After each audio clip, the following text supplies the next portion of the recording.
Hi, I'm Mark Monteferro. I'm the Communications and Media Officer for the City of Vacaville, and it's time for another live update regarding the COVID-19 pandemic here in the City of Vacaville.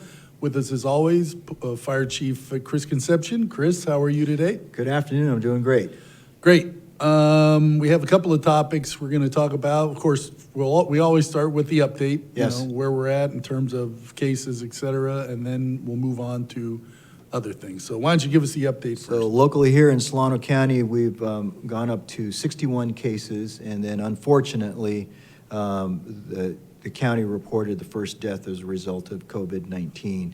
And what the county released yesterday was that that patient was 85 years or older, lived in Solano County, did have some underlying health conditions, and had been out of the country.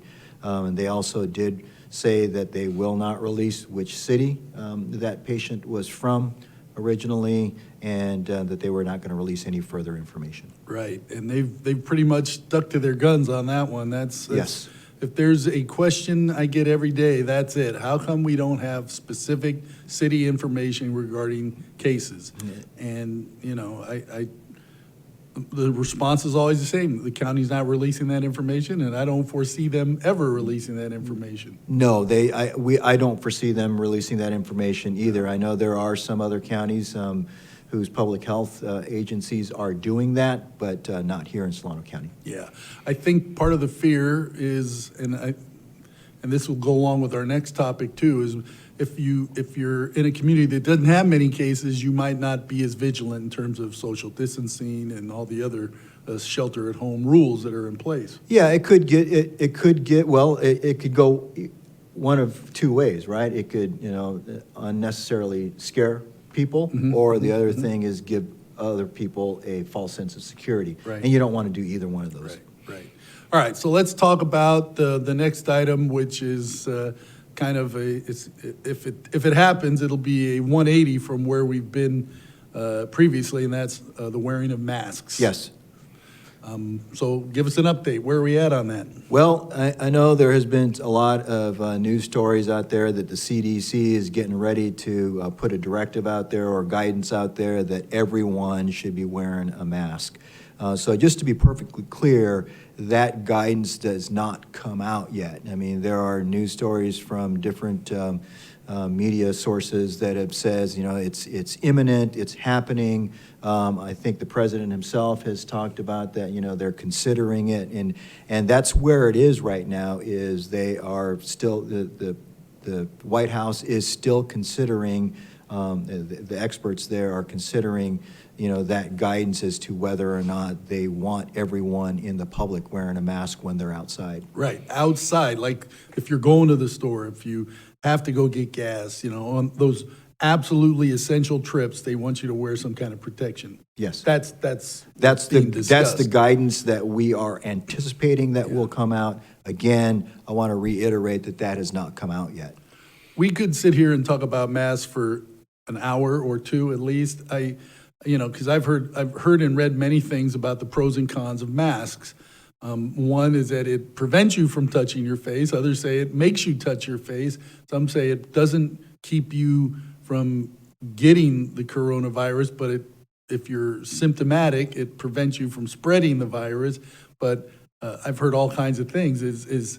My only question is let's say we are required to wear masks. How often do we need to change the mask, or can we use the same mask over and over? I guess if that decision is made, that's when that information will be. That's when and we'll take a look at all of that stuff and see. And there's all kinds of different masks also. Right. You have the mask that the healthcare workers and our first responders use, and that's you might have heard the term N95 mask.